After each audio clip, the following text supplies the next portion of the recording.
Kelanchal times, हर खबर पर हमारी नजर। नमस्कार, केलांचल टाइम्स में आपका स्वागत है। आइए नजर डालते हैं भागलपुर की कुछ खास खबरों पर। नमस्कार, स्वागत है आपका केलांचल टाइम्स में। मैं हूं आपके साथ प्रिया। तो देखते हैं आज की मुख्य खबरों को। भागलपुर समरनालय परिसर के सामने झुग्गी झोपड़ी संघर्ष समिति के द्वारा 1 दिवसीय धरना कार्यक्रम का हुआ आयोजन।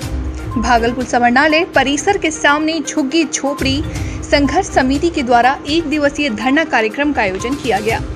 धरना दे रहे लोगों की मांग है कि जिला प्रशासन के द्वारा 2007 में 584 परिवारों को विस्थापित माना था और 287 घरों को जगदीशपुर अंचल में जमीन देने की बात भी की गई थी, लेकिन आज तक जमीन नहीं मिला। वहीं भीखनपुर गुमटी नंबर 1 छोटी लाइन पर रह रहे विस्थापितों को रेलवे के द्वारा खाली करने का नोटिस जारी कर दिया गया। वहीं 2 तारीख को वहां से घर खाली कराने का प्रयास भी रेलवे के द्वारा किया गया था, जिसका विस्थापितों ने विरोध किया था। वहीं लोगों का कहना है कि जब तक सरकार के द्वारा जमीन मुहैया नहीं कराई जाती है, तब तक इन्हें नहीं हटाया जाए। धरना कार्यक्रम में काफी संख्या में महिलाओं ने भी हिस्सा लिया और जमकर जिला प्रशासन के खिलाफ नारेबाजी की।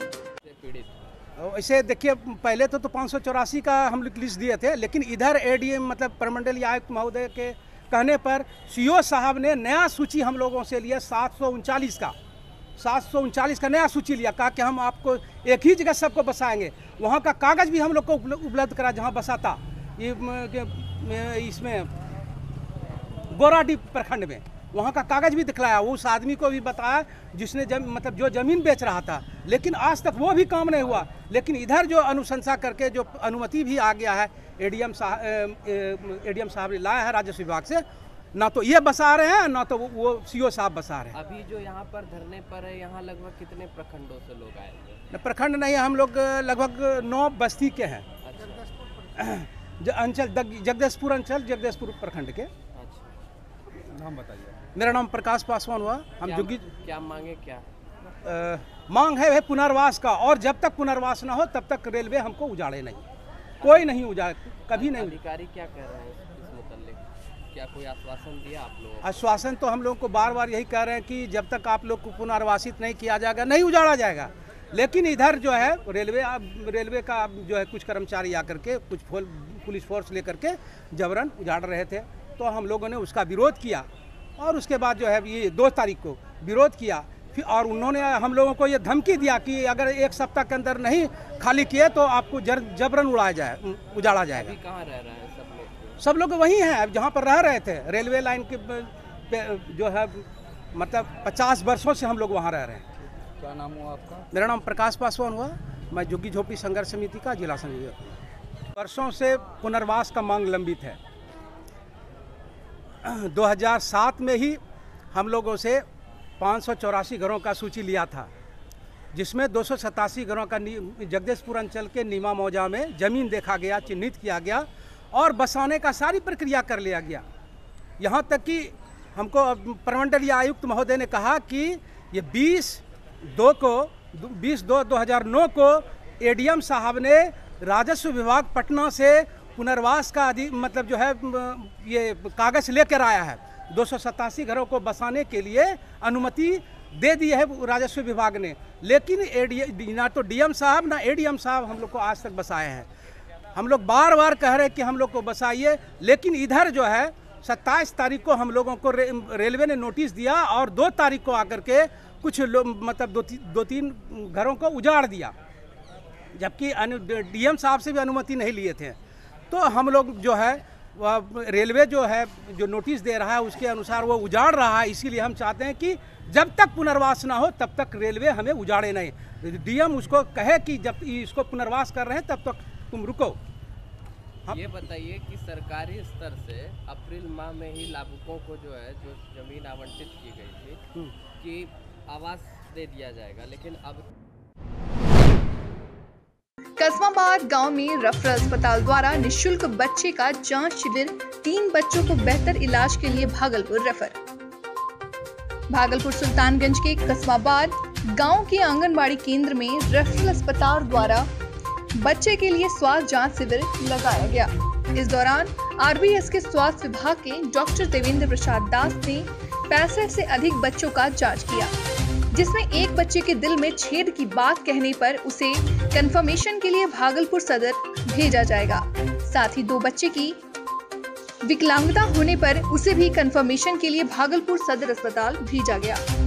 इस दौरान मुखिया प्रतिनिधि प्रभाकर कुमार एवं डॉक्टर देवेंद्र प्रसाद दास ने की आंगनबाड़ी केंद्र में टोटल 65 बच्चों की जांच किए गए, जिसमें 3 बच्चे गंभीर पाए गया है। पहला बच्चा रितेश कुमार को दिल में छेद है, दूसरा बच्चा अंशु कुमार, तीसरा बच्चा अंशु का भाई है जो विकलांगत है, कम सुनाई देता है। उसे भी कंफर्मेशन के लिए भागलपुर सदर अस्पताल भेजा गया, जहां जांच होने पर बेहतर इलाज के लिए भेजा जाएगा।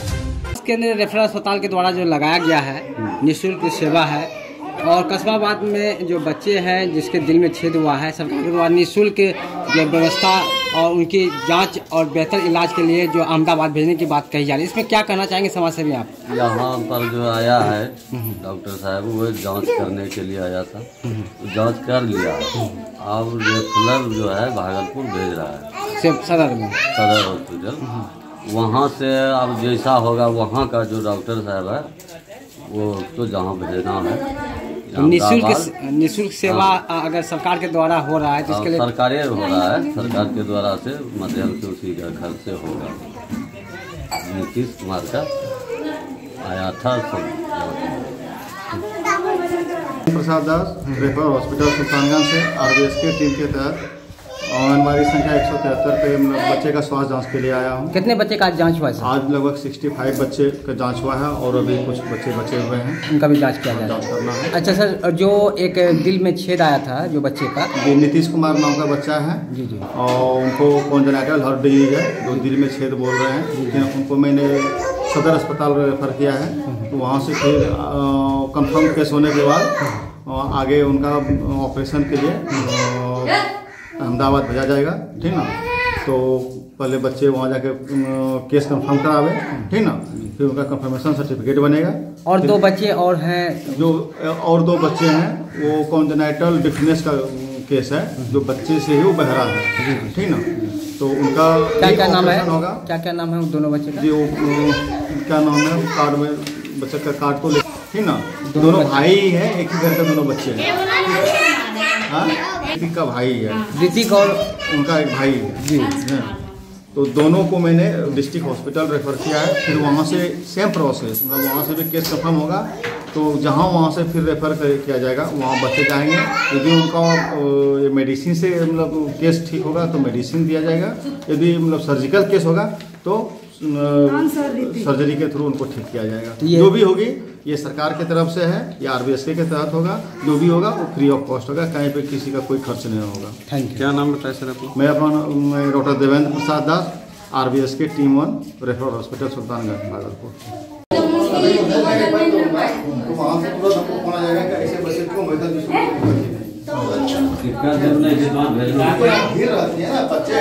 बहुत सारे बच्चे जाते हैं हमारे प्रखंड से,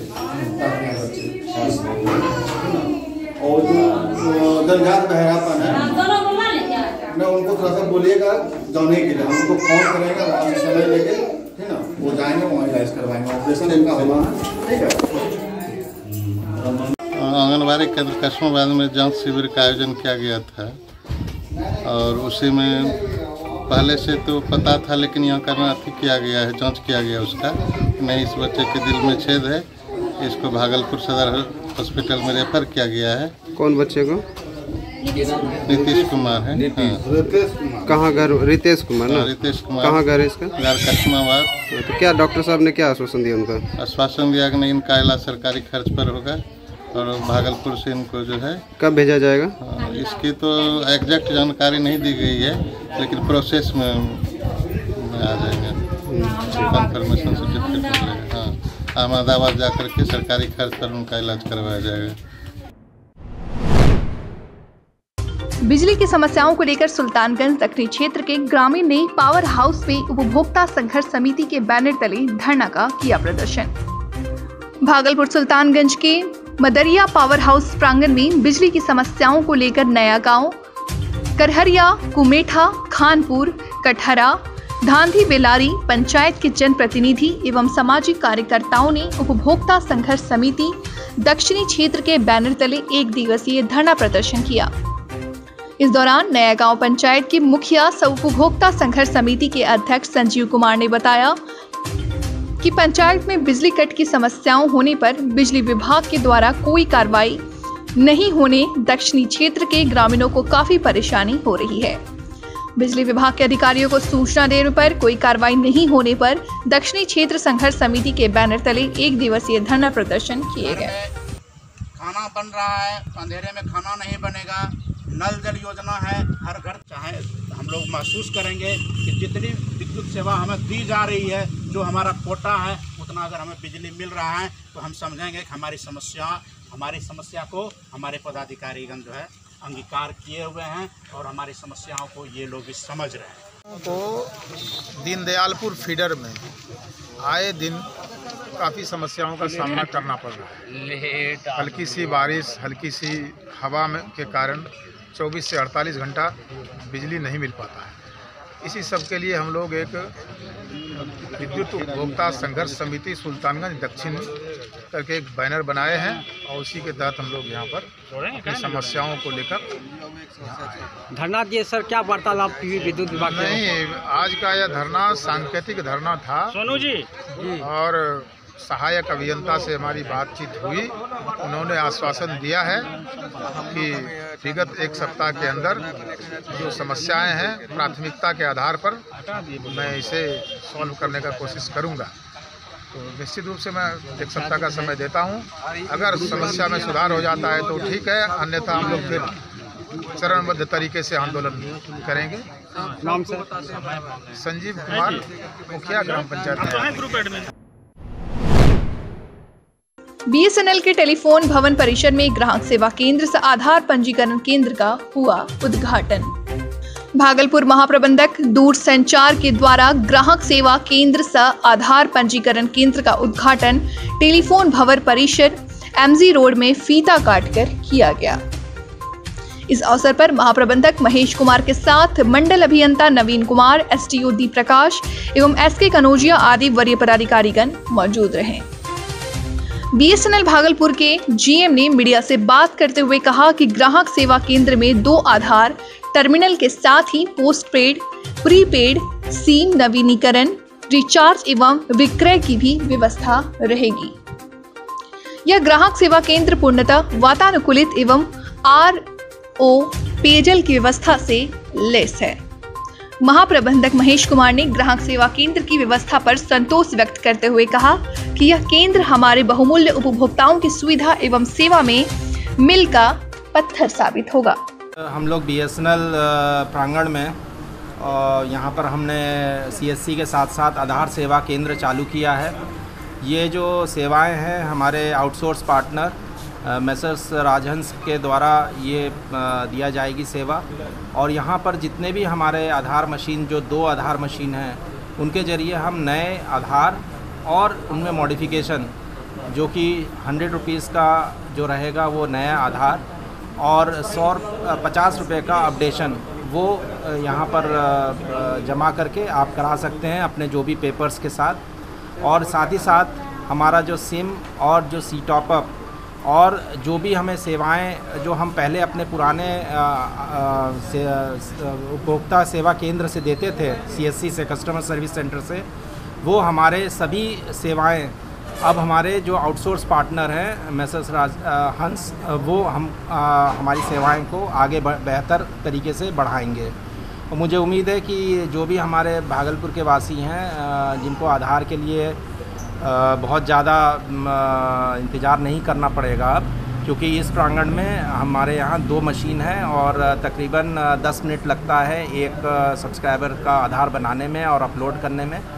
तो और ये जो हमारा केंद्र है सुबह 9 बजे से लेकर 7 बजे तक खुला रहता है।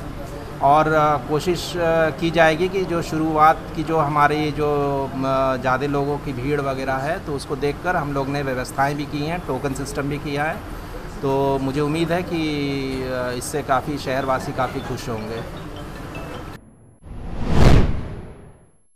जगदीशपुर के सहायक शिक्षक ने कहा, जिला शिक्षा पदाधिकारी और बिचौलिए से हो चुका हूं तंग, जल्द करे समाधान, नहीं तो कर लूंगा आत्मदाह। भागलपुर जगदीशपुर में सहायक शिक्षक के पद पर कार्यरत शोभानाथ दास और निवास चंद्र ने एक प्रेस वार्ता में कहा कि जिला शिक्षा पदाधिकारी और उनके बिचौलियों से तंग आ गया हूं मैं। 2007 में अपनी सेवा में बहाल हुआ था, पुनः 2009 में मुझे प्रखंड विकास पदाधिकारी के आदेश अनुसार हटा दिया गया। फिर मुझे 2014 में नियुक्ति मिली और मैं लगातार कार्यरत हूँ, परंतु जिला शिक्षा पदाधिकारी और बिचौलियों के द्वारा कई शिक्षकों की फर्जी नियुक्ति की गई है। आपको बता दें कि मामला यहाँ तक तुल पड़ता जा रहा है कि जगदीशपुर में सहायक शिक्षक के पद पर कार्यरत शोभानाथ दास और निवास चंद्र की नौकरी खतरे में पड़ गई है। वहीं प्रेस वार्ता के दौरान मीडिया से बात करते हुए दोनों शिक्षकों ने कहा कि जिला शिक्षा पदाधिकारी के बिचौलियों हम लोगों से 30 लाख रुपए का डिमांड कर रहे हैं। हम लोगों की इतनी हैसियत नहीं है कि इतना रकम मैं दे सकूं। इस बाबत कई पदाधिकारियों को आवेदन भी दिया गया, परंतु इस पर कोई सुनवाई नहीं हो पा रही है। इसलिए रखे हैं कि हमारी शिक्षक नियोजन समाप्त करने हेतु जिला शिक्षा पदाधिकारी महोदय एवं जिला कार्यक्रम पदाधिकारी स्थापना के महोदय द्वारा जगदीशपुर नियोजन इकाई को अनुशंसा की गई है कि इनका सेवा समाप्त कर दी जाए। अगर मेरा सेवा समाप्त हो जाता है, आत्महत्या के सिवा मेरे पास और कोई विकल्प नहीं बचता है। मेरी बूढ़ी माँ इस हादसा से डेथ कर गई 28 तारीख को। पेपर में जैसे सुना मेरा बेटा का नौकरी चला जाएगा, पेपर में छाप दिया कि सोमनाथ दास एवं श्रीनिवास चंद्र का सेवा समाप्त कर गया। मेरी माँ पेपर पढ़ने के साथ ही हार्ट अटैक कर गई। क्या है पूरा मामला? ये पूरा मामला मेरा सर यही है कि मैं वर्ष 2007 में शिक्षक नियोजन जगदीशपुर भागलपुर के द्वारा प्रखंड शिक्षक सहायक शिक्षक के रूप में कार्यरत हुआ था। मैं 2007 से 2009 तक मैं कार्यरत था, लेकिन पुनः अपीलीय प्राधिकार के अनुसार मेरा सेवा समाप्त कर दिया गया। 2009 में, लेकिन पुनः मैं उस आलोक में मैं हाईकोर्ट चला गया। हाईकोर्ट से मेरा केस का डिसीजन हुआ कि इनको सेवा में रखा जाए। तो कुछ दिन के बाद मेरा सेवा में फिर 2015 में, जिसका पत्रांक है मेरे पास, पत्रांक दिनांक के तहत मेरा नियोजन बैठक इकाई के तहत मेरे पुनः नियोजन कर दिया गया और आज तक मैं कार्यरत हूँ। लेकिन कुछ बिचौलिया एवं जिला शिक्षा पदाधिकारी महोदय गलत पत्र निकाल करके मुझे परेशान करने की, मेरी से पैसा की मांग की गई। कितना पैसा मांग रहा? 20 लाख रुपये की मांग की गई। कौन? जिला शिक्षा पदाधिकारी कई बार मांग किया गया था, मैं पैसा देने में वो समर्थ रहा। उसमें और श्रीनिवास चंद्र दोनों मिला के 3 लाख रुपया दिया भी, लेकिन 3 लाख में कुछ पैसा कम थी। लेकिन आजकल मुझे करते रह गया, बोला पूरा पैसा क्लियर करो तभी तुम्हारा नियोजन में रहने देंगे, अन्यथा नहीं रहने देंगे किसी भी सूरत से। मैं इसके लिए मैं जिला शिक्षा पदाधिकारी महोदय के लिए गया। मैं 26/5/2022 को संध्या 6:31 में मैं जिला शिक्षा पदाधिकारी महोदय के पास मुलाकात किया। उन्होंने कोई जवाब, इतना दुक्कार के मुझे भगा दिया कि भागो यहाँ से, पूरा डांट करके। श्रीनिवास चंद्र भी पैर पकड़ लिए हैं। श्रीनिवास चंद्र क्या चाहते क्या है? हम चाहते हैं कि मेरी नियुक्ति बरकरार रहे। आप लोग मीडिया भाई से, बहन से मेरा निवेदन है कि मेरी नियुक्ति बरकरार रहे, क्योंकि मैं इस पड़ाव में मैं कहीं नहीं जा सकता हूँ। नाम बताइए तो। मेरा नाम सोमनाथ दास, प्रखंड शिक्षक जगदीशपुर भागलपुर, वर्तमान में मध्य विद्यालय कुरबन में कार्यरत हूँ। ये बताया गया कि शोभनाथ दास और निवास चंद्र, शोभनाथ दास और निवास चंद्र के संदर्भ में जब उनके डॉक्यूमेंट्स का हम लोगों ने जांच किया तो शोभनाथ इंटर 1988-90 में किए हैं और प्रशिक्षण 1989-91 किए हैं। उसी तरह निवास चंद्र इंटर किए हैं 1988-90 में और प्रशिक्षण किया है उन्होंने 89-91 में। ये दोनों मैट्रिक और इंटर 2 वर्षीय सत्र में संचालित होता है, तो दोनों का एक सत्र, इंटर का जो सत्र है और प्रशिक्षण का जो सत्र है, दोनों का 1 वर्ष है से कि टैली करता है। मुझे ये जानना है आप लोगों के माध्यम से कि कोई व्यक्ति एक समय में एक ही संस्थान में रह सकता है या दोनों संस्थान में रह सकता है? ये प्रैक्टिकली संभव नहीं है। इस तरह के मामले में विभाग के वरीय पदाधिकारियों द्वारा समय समय पर ऐसे के दावे को खारिज किया गया है। मैं वो भी आपको ऐसे दे रहा हूँ ताकि आप वस्तु स्थिति से खुद भी विज्ञ हो जाए और ऐसे कि जो मतलब आरोप लगाए जा रहे हैं या जो षड्यंत्र बुने जा रहे हैं, आपके माध्यम से उस आरोप का खंडन हो सके, षड्यंत्र का उद्भेदन हो सके। जो बहाली हुई थी 2007 में हुई थी, 2007 में होने के बाद 2009 में हमें 14 में फिर पुनः बहाली हुई, हम लोग का पुनर्नियोजन हुआ। पुनर्नियोजन होने के बाद हम लोग आज तक कार्यरत हैं। लेकिन इस बीच में क्या घटना ये घटती है, विभाग के द्वारा डीओ साहब के द्वारा या बिचौलियों के द्वारा, जिनका सिग्नेचर है डीओ साहब का, उनके द्वारा जो है बहुत सारे नियुक्ति, नया फर्जी नियुक्ति हुआ है। हम लोग पर एक गेम किया गया कि न ये लोग रहेंगे न उनको वेतन दिया जाएगा। गेम कौन किया? विभाग किया है, शिक्षा विभाग किया है, शिक्षा विभाग किए हैं।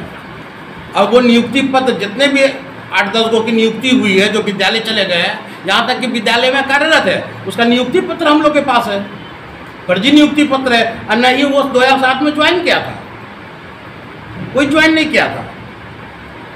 आप अपना परिचय बता दीजिए। श्रीनिवास चंद्र, मध्य विद्यालय भरोखर, प्रखंड शिक्षक।